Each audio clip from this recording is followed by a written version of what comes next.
자, 오늘은 칭찬은 죽어가는 한 영혼을 살린다 라고 하는 제목으로 은혜의 시간을 좀 가져보고자 합니다. 의외로 어릴 때 들었던 말 한마디가 그 인생을 선하게 이끈 케이스는 아주 많습니다. 집안에 돈이 없어서 모든 학생들이 중학교 갈 때 엄마 손을 잡고 공장에 갔던 분이 계시죠? 우리 대통령으로 지금 당선된 이재명 대통령인데, 제가 인터뷰를 들었을 때 가장 흥미로운 점은 구남매 가운데 4번째 태어났대요. 그런데 엄마가 주위에 전밭이라고 점치는 사람을 말해야 하는, 전밭이한테 가니까 이 아이한테 잘하면 나중에 호강받는다라고 이야기 들었대요. 그 이야기를 듣거나 엄마가 그날부터 만날 때마다 전밭이가 이야기하는 너는 크게 될 아이다 라고 이야기했다는 거예요. 이게 어떻게 보면 우리 크리스천들한테는 상당히 이게 뭐지 싶은 생각이 있잖아요. 그런데 이재명 대통령이 힘들 때마다 그 생각이 계속 떠올라가지고 나는 크게 될 애야 라고 대통령까지 되었다라고 이야기를 들었는데, 그럴 수 있겠다라는 생각을 하게 됩니다. 1964년도에 하버드 대학 심리학과 교수인 로버트 로젠탈이라고 하는 교수가 한 실험을 했어요. 초등학교를 대상으로 학급에 모여있는 모든 학생들 대상으로 여기에 20%에 해당되는 학생들 30명이면 6명이잖아요.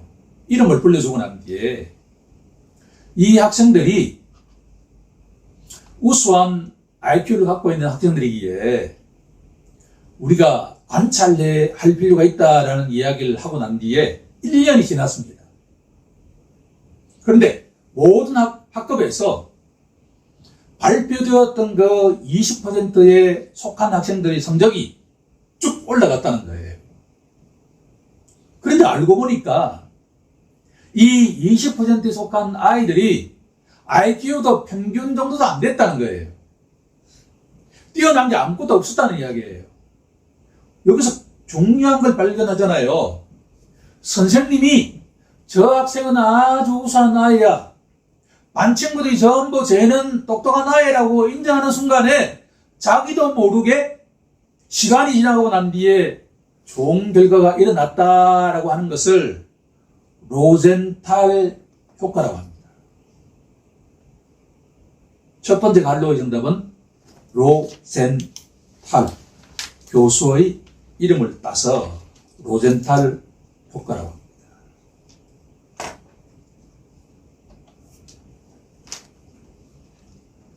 이재명 대통령에게 힘이 되었던 것은 점쟁이의 말 한마디였는데, 사실은 노병은 죽지 않고 그저 사라질 뿐이다. 이 명언이 누구죠? 다글라스 맥아더 장군의 유명한 말이잖아요. 이 맥아더 장군이 우리 한국 사람들에게는 인천 상륙작전을 통해 가지고 공산화를 막는데 결정적인 역할을 했잖아요. 중공군이 막 이래 밀려올 때 맥아더는 그렇게 결정했다는 거예요. 여기서 중공군을 완전하게 제압해야만 한반도가 통일이 된다. 그렇게 결정을 했는데 미국 백악관 트루먼 대통령이 잘라버렸어요. 귀환시켜버렸어요. 본인이 전쟁하다가 미국으로 송환이 됐을 때, 그래서 미국 의회에서 연설을 하는데 Old soldiers never die, They just fade away. 유명한 말이잖아요. 노백은 죽지 않고 그저 사라질 뿐이다. 2차 대전에 진짜 영웅 중에 영웅이 이 메가드 장군인데, 메가드 장군의 어린 시절은 그다지 칭찬받지 못했던 것 같아요. 시간 나면 동네 아이들하고 모여가지고 전쟁놀이를 하는 거예요. 전쟁놀이를 하다 보니까 여러 집에 집기를 파송하는 것과 같은 일이 많았대요. 그래서 부모들이 자꾸 물려주고 이랬대요. 그거에 그러니까 동네에서 손가락질 받던 아이였죠. 어느 날 할머니가 메가드를 조용히 부르더니만, 메가드에게 뭐라고 이야기했냐 그러면, 요즘 내가 소문을 많이 들었는데 내 눈에는 너가 전쟁놀이를 좋아하는 거 보니까 이 다음에 커서 미국에서 최고의 장군이 될 것이다 라는 이야기를 했다는 거예요. 그 말이 메가드 장군의 마음속에 쑥 들어왔어요. 이재명 대통령의 소년 시절에 전바치의 말이 마음속에 쑥 들어온 것처럼 메가드 장군의 그 할머니 말이 쑥 들어오고 난 뒤에 인생이 바뀌었다는 거예요. 자기 자신을 바라보는 생각이 바뀌기 시작했다라고 하는 거예요. 오늘 본문으로 한번 들어가 보겠습니다. 잠언서 27장 21절에 도가니로 은을, 풀무로 금을 단련한다. 금과 은을 뭔가 만들려고 그러면 녹여야 되잖아요. 그렇죠? 그러려면 최소한 온도가 1000도 이상이 돼야 돼요. 그 1000도를 견딜 수 있는 이렇게 도가니, 풀무, 화덕이겠죠. 피자 굽듯이 화덕이 있어야만 은과 금이 녹아서 우리가 원하는 모형으로 만들 수 있다라는 거예요. 근데 재미있는 것은 잠언서 17장 3절에 가게 되면 흥미로운 구절이 등장합니다. 자, 다 같이 17장 3절을 찾아서 합독해 보도록 하겠습니다.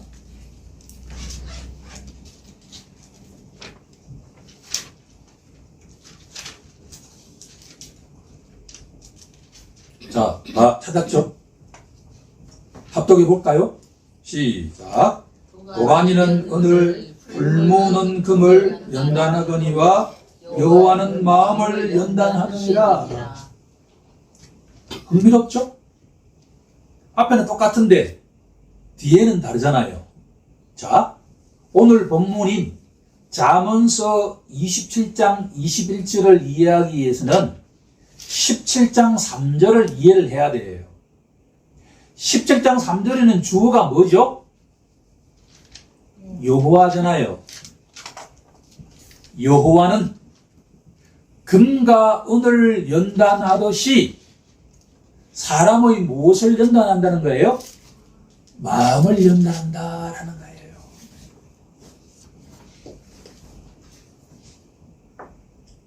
누가요? 하나님은, 하나님 아버지의 관심은 뭐냐 그러면 눈에 보이는 것이 아니라 눈에 보이지 않는 뭘 연단하신다는 거예요. 마음을 연단하시는 분이라는 거예요. 아무리 강조해도 지나치지 않는 잠언서 가운데 잠언서 4장 23절 어떤 내용이죠?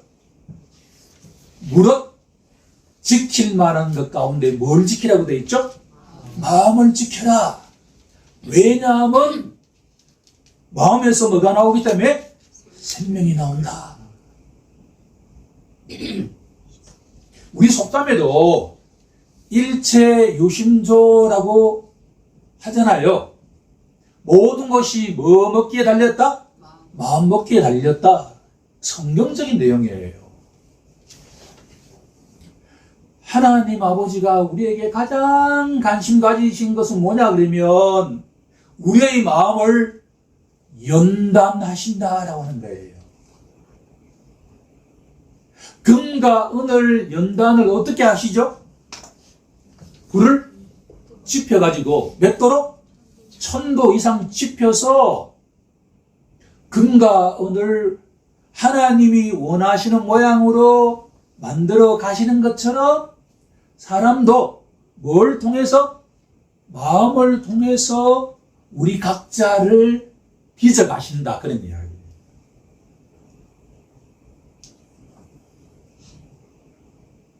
하나님은 보이지 않는 마음이 가장 중요하다. 오늘도 하나님은 우리의 마음을 연단하십니다. 우리의 삶 속에 이런저런 일이 일어나는 이유는 뭐예요? 뭘 연단하기 위해서? 마음을 연단하기 위해서. 그런데 오늘 제가 관심을 가지는 결론적인 한 단어는 아버지께서 우리의 마음을 연단하시는데 무엇을 통해서 연단하신다는 거예요? 칭찬을 통해서 연단하신다. 저는 이 설교를 준비하면서 너무 즐거웠습니다. 17장 3절에는 하나님이 우리의 마음을 연단하시는데 27장 21절에는 무엇을 통해서 연단하신다는 거죠? 칭찬을 통해서 연단하신다는 거예요. 칭찬을 통해서. 신약 성경은 하나님이 누구시냐라고 누군가 질문하면 요한일서는 뭐라고 답하고 있죠? 하나님은 뭐라고? 사랑이시다. 우리가 가장 잘 아는 게 God is love잖아요. 정확한 말이에요. 하나님은 사랑이시다. 아무런 자비가 없는 우리 같은 사람을, 이쁜 구속이라고는 하나도 없는 우리 같은 사람을 하나님은 뭘 하시죠? 사랑하세요. 립 서비스로 사랑하는 게 아니라 나의 죄와 허물로 갚아야 될 빚을 나는 못 갚는데 누구를 통해서 갚게 하시죠? 자신의 독생자인 예수를 통해서 갚게 하실 정도로 사랑하신다. 그렇게 하나님은 사랑이시다. 동시에 하나님은 뭐라고 요한일서는 선포하고 있죠? 하나님은 빛이시다.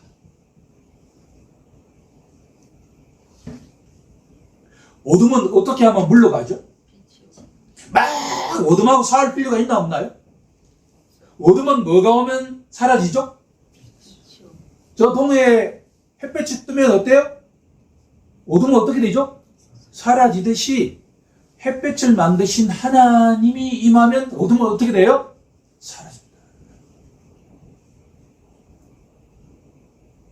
하나님은 사랑이시고 하나님은 빛이시다라는 것은 우리가 잘 아는데, 제가 오늘 말씀을 준비하면서 하나님은 누구실까? 하나님은 칭찬이시다 라고 정의하고자 합니다. 지금까지 이런 이야기는 내가 보기에 내 스스로도 선포한 적이 없어요. 하나님이 누구시냐? 하나님은 칭찬하시기 싶어가지고 막 안달이 나신 분 같아. 월요일 날 우리 강목협이라고 강원도 내에 있는 진대교 목사님들과 사모님이 함께 모여서 체육대회하는 시간이에요.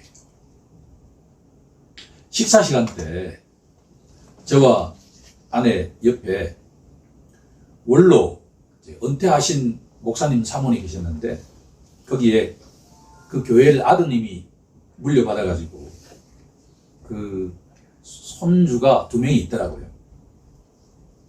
그래서 우리 아내에게 손주가 몇 살이죠 하면서 3살이라고 하니까 그때부터 막 자랑하는 거예요. 나는 가만히 있는데 그 마음을 이해해요. 왜냐 그러면 이거 안 되면 몰라. 그냥 이렇게 수상적으로 아무리 들어봐야 일단 할아버지 할머니 한번 돼봐요. 그러니까 그러면 자랑하고 싶어가지고 이렇게 말이에요. 그래서 자랑하려고 그러면 돈 많은 내놓고 자랑하라 그러잖아요. 그래도 할 거예요. 이건 뭐냐? 우리 하나님이 그런 분이라는 이야기예요. 하나님은 칭찬하고 싶어가지고 우리 자신을 계속 지켜봐. 그래서 조그마한 거라도 있으면 막 칭찬하셔. 교회 오는 사람은 다 하나님을 믿고 의지하잖아요. 오늘부터 하나님은 누구시냐라고 질문하면 뭐라고 답변해야 된다는 거예요? 하나님은 칭찬하시는 겁니다. 그런데 예수님과 하나님은 칭찬하시는 분인데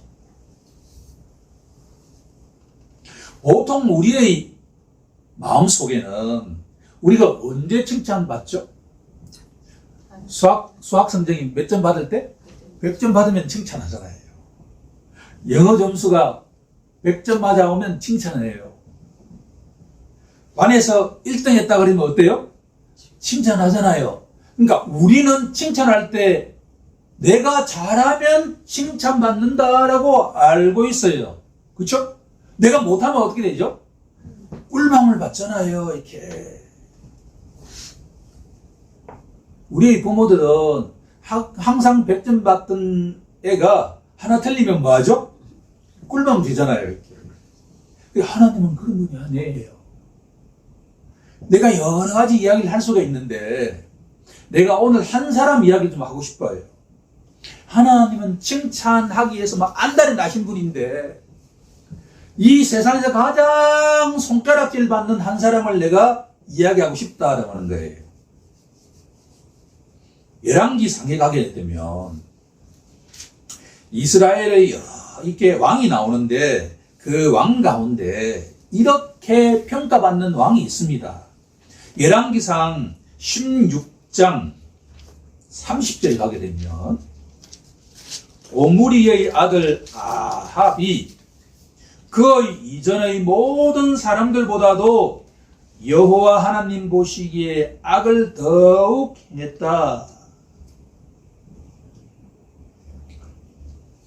오므리 왕조를 일으킨 대표적인 왕이 아합 왕인데 북이스라엘 왕 가운데 가장 이스라엘을 강력한 나라로 만든 왕이에요. 당시에 이스라엘 백성들 눈에는 그러니까 아합 왕은 아주 존경받는 왕이었는데 하나님 보시기에 어떻다는 이야기예요? 가장 악했다.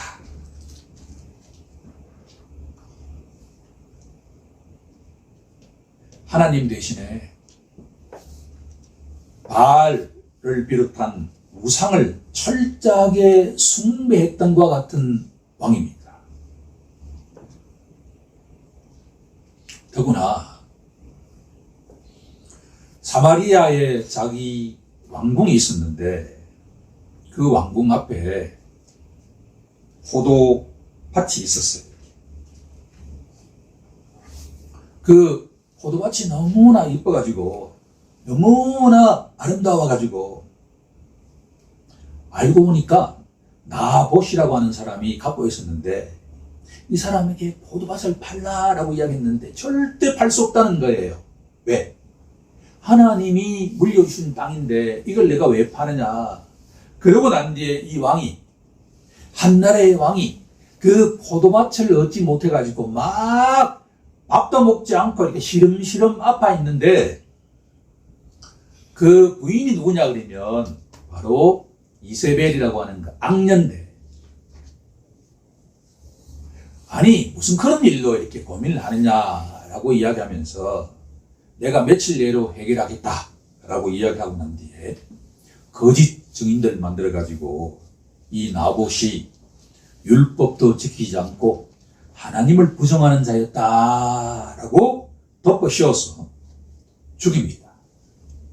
그러고 난 뒤에 그 포도밭을 왕의 것으로 착취한 것과 같은 사람이에요.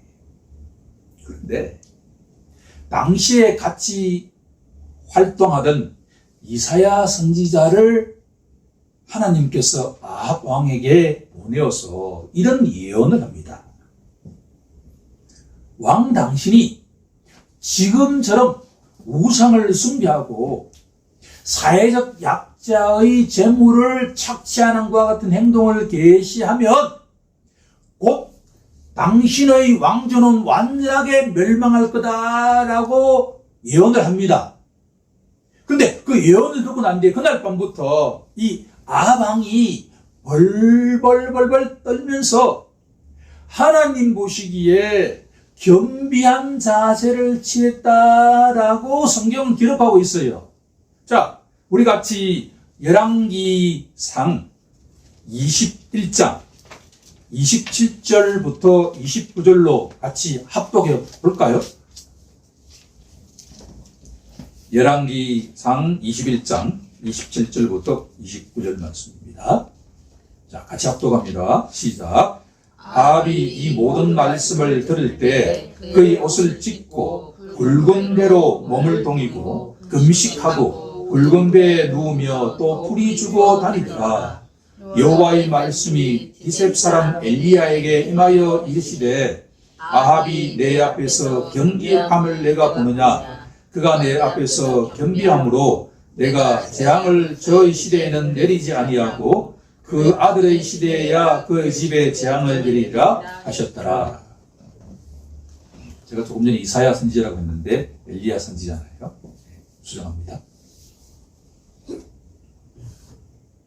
하루아침에 하나님 앞에 지금까지 자기가 살아왔던 것이 잘못되었다라고 하는 마음을 조금이라도 보이자 그때부터 하나님이 뭘 하신다는 거예요? 자랑하기 시작했다. 옛날 일은 전혀 중요하지 않아요. 아합이 이전에 어떠한 악한 짓을 했는지는 전혀 중요하지 않아요. 하나님 앞에 이제 지금까지 내 삶이 옳지 않았구나라고 하는 이 마음 자체를 하나님의 귀하게 보시고 내가 내리고 했던 모든 재앙을 너가 살아있는 동안에 내가 전혀 고려하지 않고 너 후세에 하겠다라고 하는 거예요.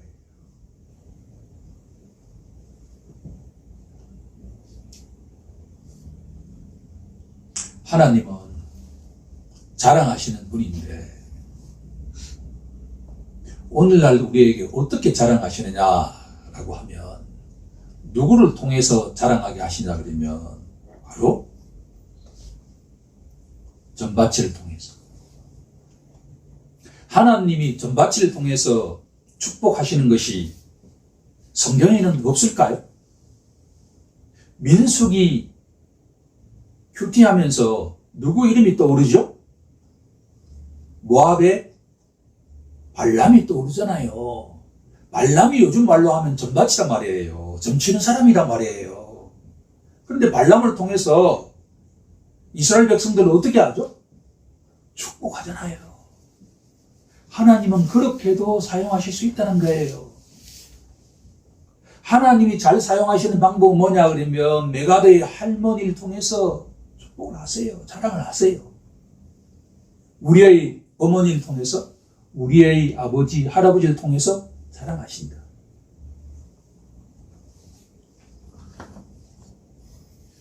두 번째 갈로의 정답은 하나님은 칭찬이시다.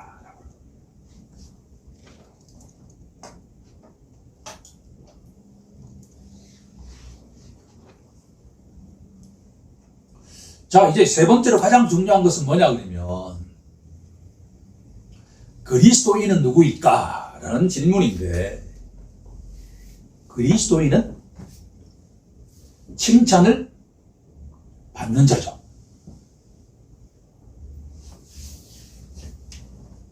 우리가 하나님을 잘 모르면 유진 피터슨 목사님의 현실에 뿌리 박은 영성 다윗이라고 하는 책을 어제 저녁에도 읽고 오늘 아침에도 읽었는데 가장 기억에 남는 내용이 뭐냐 그러면 우리는 하나님을 인식을 하든 하나님을 믿든 믿지 않든 하나님은 항상 우리 곁에 함께 하신다는 거예요.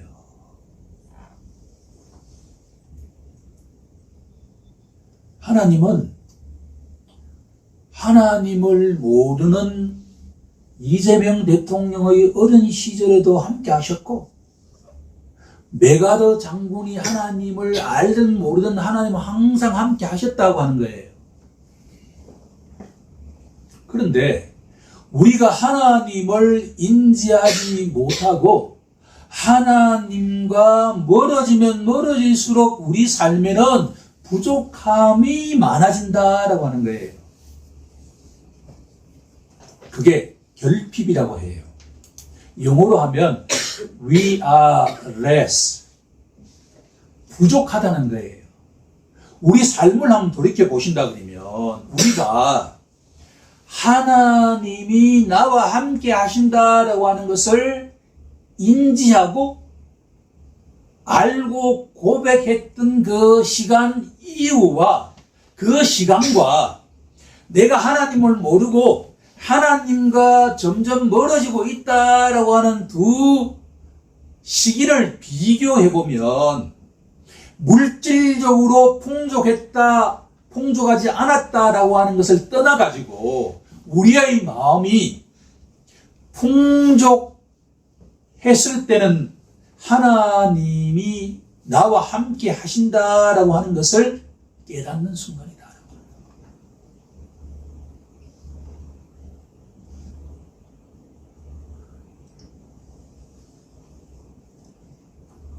자, 두 번째 성경 본문인 고린도전서 1장 31절로 한번 가보면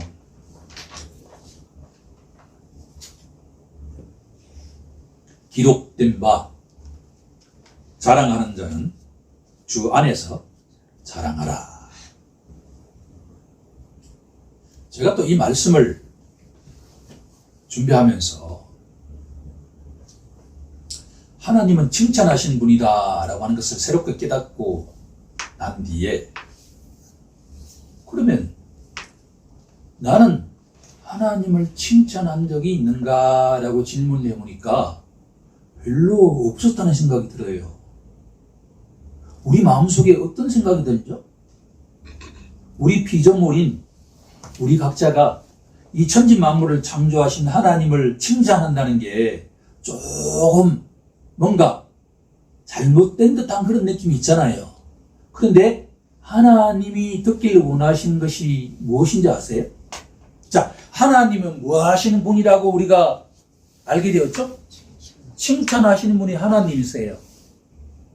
하나님은 뭘 듣기를 원하실까요? 우리가 여기 와서 막 기도하고 예배하기를 원하시겠죠?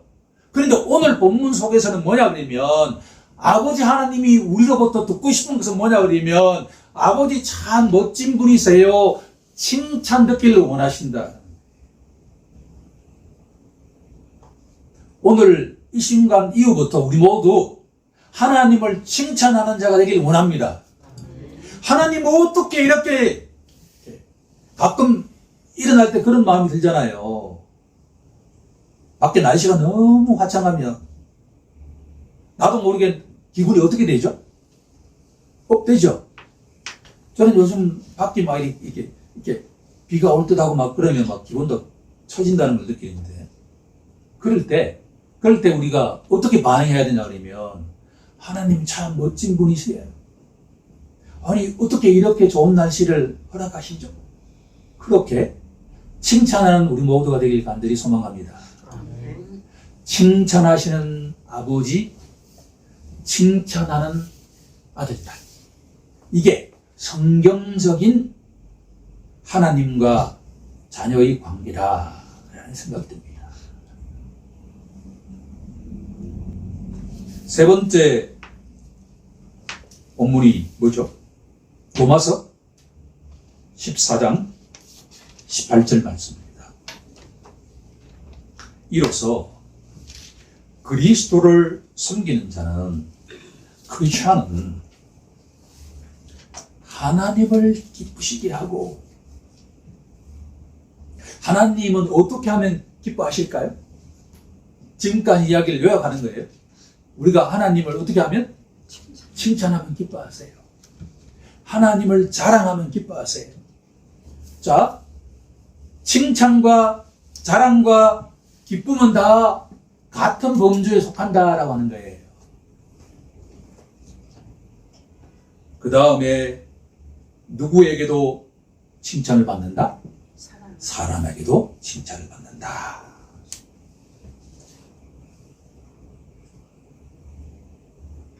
주님이 사랑하시는 성도 여러분, 사람들로부터 칭찬받기를 원하죠.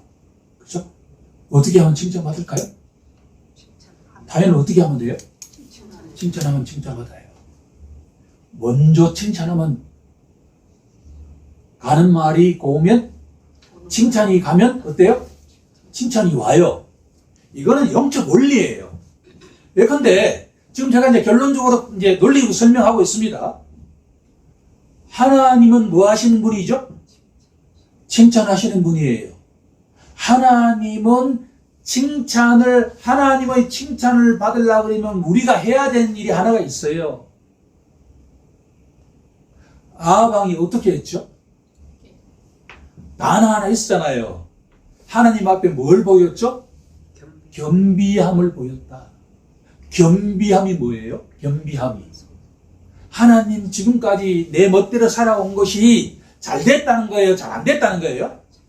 잘 되지 않았다라고 이렇게 마음을 가지는 걸 말해요.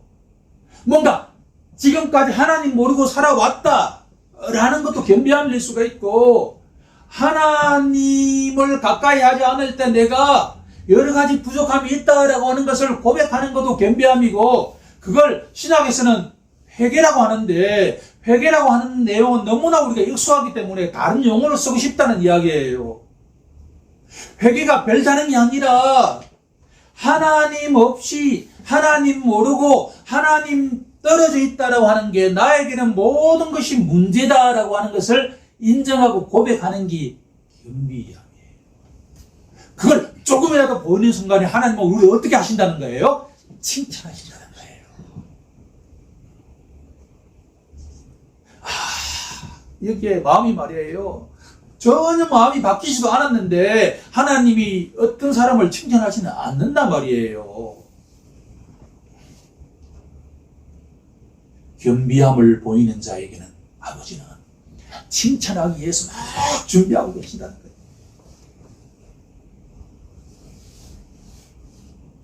그러면 우리가 날마다 말이에요. 예수를 믿고 난 뒤에 구원받고 천국 가는 것과 같은 티켓도 받아놨는데 날마다 우리 신자의 자세는 어떻게 되어야 될까요?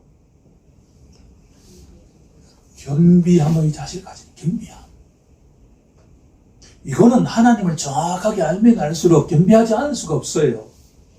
하나님을 잘 모를 때는 내 혼자서 할 수 있다고 생각하는데, 알면 알수록 뭐냐 그러면 하나님께 가까이 가는 게 행복해.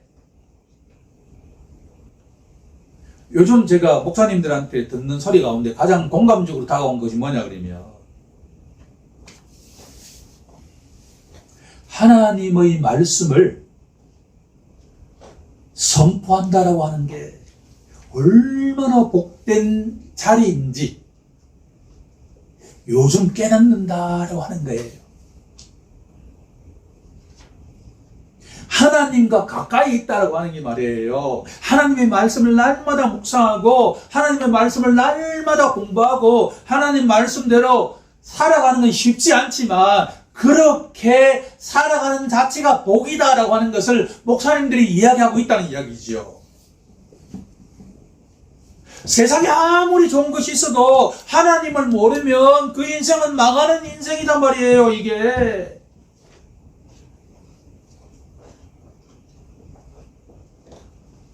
하나님께 가까이 가면 갈수록 우리에게는 풍족함이 생긴다라고 하는 거예요. 어떻게 하면 우리가 하나님께 가까이 갈 수가 있죠? 우리가 어떤 자세를 가져야 된다는 거예요? 오늘 설교의 결론은 뭐냐 그러면,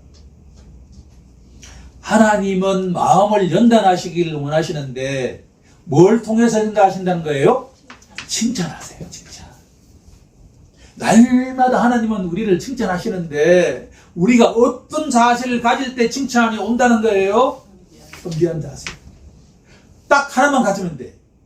우리는 날마다 하나님 앞에 겸비한 자세로, 겸손한 자세로, 우리가 피조물이다라고 하는 자세로 나아가기만 하면 칭찬한다는 거예요.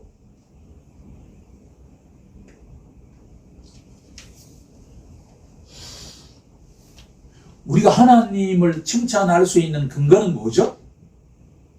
내가 뭘 많이 받으면 하나님을 칭찬하게 돼요? 하나님으로부터 칭찬을 받는 자는 하나님을 칭찬할 수 있단 말이에요. 이 영적 원리를 아는 자 말이 입술로 아버지 참 멋지세요. 이 땅에서 하나님을 대리한 자는 누굴까요? 부모님이죠. 제가 반성해 봤습니다. 그런대로 이렇게 잘한다고 생각하는 나에게도 우리 부모님에게 칭찬을 얼마나 했는가라고 생각하면 되게 이렇게 인색했다라는 생각이 들어요. 오늘 이 시간 이후에 눈에 보이는 부모님께 칭찬하는 자녀들이 되길 간절히 소망합니다. 칭찬을 듣고 하나님을 칭찬하는 자는 누구를 칭찬할 수 있다는 거예요? 이웃을 칭찬하는 자가 된다, 그런 이야기예요. 자, 역으로 한번 생각해 봅시다. 우리가 왜 타인을 칭찬 못할까요? 내가 하나님으로부터 칭찬을 받고 있다는 걸 몰라. 하나님으로부터 날마다 칭찬을 받는 자는 하나님을 칭찬하고 누구를 또 칭찬할 수 있다는 거예요? 내 이웃을 칭찬할 수 있다. 이게 영적 원리라는 이야기예요. 그게 가장 중요한 것은 마음이라는 이야기잖아요. 마음. 예수님이 이렇게 말씀하시잖아요. 너희가 좋은 말과 좋은 행동을 하고 싶다 그러면 뭐가 바뀌어야 된다는 거예요? 마음이 바뀌어야 된다는 이야기잖아요. 이 안에 있는 걸 가지고 내가 지금까지 생각해온 걸 가지고 말한다는 이야기예요. 내가 지금까지 생각해온 걸 가지고 행동한다. 날마다 아버지께 칭찬받는 우리 모두가 되길 원합니다. 하나님은 날마다 칭찬하세요. 우리가 겸비한 자세만 갖는다. 참 소망적이지 않습니까? 날마다 하나님께 겸비한 자세로 나아가서 아버지로부터 칭찬을 받고 아버지를 칭찬하고 또 누구를? 내 이웃을 칭찬하는, 칭찬이 우리 교회와 우리 가정과 우리의 일터와 우리 사회를 변화시키는 것과 같은 축복이 일어나길 주 예수 그리스도의 이름으로 간절히 축원하옵나이다. 아멘. 자, 우리 그렇게 살아가겠다고 결단하겠습니다.